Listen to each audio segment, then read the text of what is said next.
Assalamualaikum warahmatullahi wabarakatuh.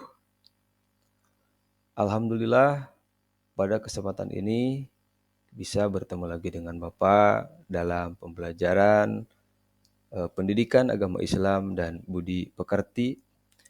Dan untuk pada kesempatan ini, materi yang akan kita bahas yaitu tentang iman kepada qada dan qadar. Dan sebelum kita melanjutkan pembelajaran, mari kita awali dengan membaca doa terlebih dahulu.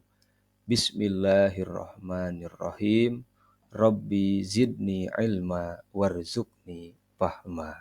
Mari kita ikuti pembahasan selanjutnya. Pengertian qada dan qadar. Qada menurut bahasa berarti hukum, ketentuan, ketetapan, kehendak, pemberitahuan, dan penciptaan. Sedangkan menurut istilah, qada merupakan ketentuan atau ketetapan Allah Subhanahu wa Ta'ala terhadap makhluknya sejak zaman ajali. Zaman ajali artinya zaman sebelum diciptakannya manusia oleh Allah Subhanahu wa Ta'ala. Qada disebut juga dengan sunatullah atau ketetapan Allah. Qadar secara bahasa berarti kepastian, peraturan, dan ukuran. Sedangkan menurut istilah, qadar merupakan perwujudan dari qada atau ketetapan Allah Subhanahu wa Ta'ala yang telah terjadi pada makhluknya dalam kadar tertentu sesuai dengan kehendaknya. Qadar sering disebut juga dengan istilah takdir. Jadi, qada merupakan ketentuan atau ketetapan Allah Subhanahu wa Ta'ala terhadap makhluknya sebelum makhluk tersebut ada.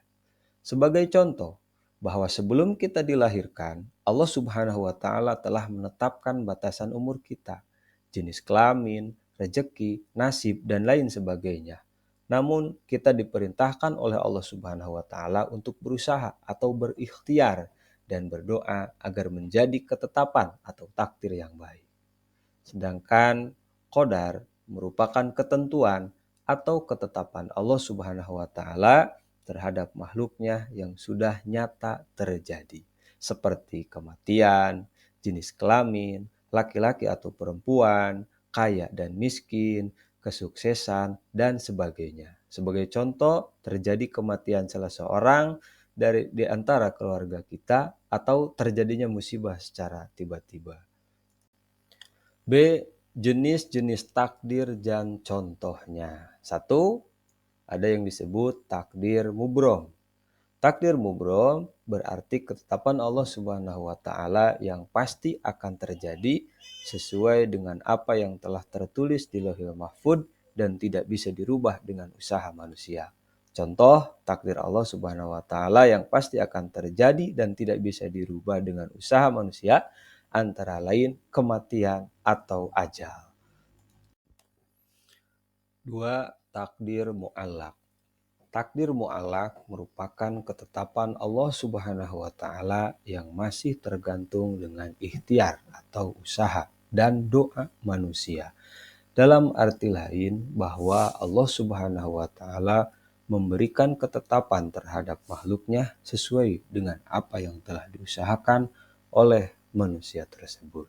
Contoh takdir mu'allaq antara lain rezeki. Seseorang tidak akan mendapatkan rezeki jika seseorang tersebut tidak mau berusaha untuk mendapatkan rezekinya. Sikap terhadap takdir Allah Subhanahu wa Ta'ala. Sikap yang harus kita tunjukkan sebagai bentuk keyakinan kepada takdir Allah Subhanahu wa Ta'ala. 1. Ikhtiar. Ikhtiar berarti berusaha dengan sungguh-sungguh. Ikhtiar merupakan perwujudan dari keyakinan bahwa takdir Allah Subhanahu wa Ta'ala tergantung kepada usaha yang dilakukan makhluknya. Yang kedua, doa. Doa merupakan permohonan kepada Allah Subhanahu wa Ta'ala. Berdoa merupakan ibadah. Kita diperintahkan oleh Allah Subhanahu wa Ta'ala untuk selalu berdoa dan memohon kepadanya. 3. Tawakal. Tawakal termasuk perilaku terpuji. Tawakal merupakan sikap menyadari bahwa segala keputusan ditentukan oleh Allah Subhanahu wa Ta'ala. 4. Syukur. Syukur merupakan ungkapan terima kasih kepada Allah Subhanahu wa taala atas kenikmatan telah diberikannya. 5. Sabar. Sabar merupakan sikap kemampuan mengendalikan diri. Sabar juga merupakan perilaku terpuji. D. Hikmah beriman kepada takdir. 1. Menyadari bahwa semua ketetapan dan keputusan berada di tangan Allah Subhanahu wa taala. Manusia hanya bisa berusaha dan berdoa. 2. Menumbuhkan sikap berbaik sangka kepada Allah Subhanahu wa taala. 3. Mendorong manusia untuk bersyukur dalam kehidupan sehari-hari. 4. Meningkatkan kesabaran dalam menghadapi berbagai macam ujian dan cobaan dalam kehidupan sehari-hari. 5. Mendorong manusia untuk dekat kepada Allah Subhanahu wa taala melalui doa. 6. Mendorong manusia bekerja keras sebagai bentuk dari usaha untuk mendapatkan takdir yang terbaik. Demikian pembahasan mengenai materi Qada dan Qadar. Kurang lebihnya mohon maaf. Wassalamualaikum warahmatullahi wabarakatuh.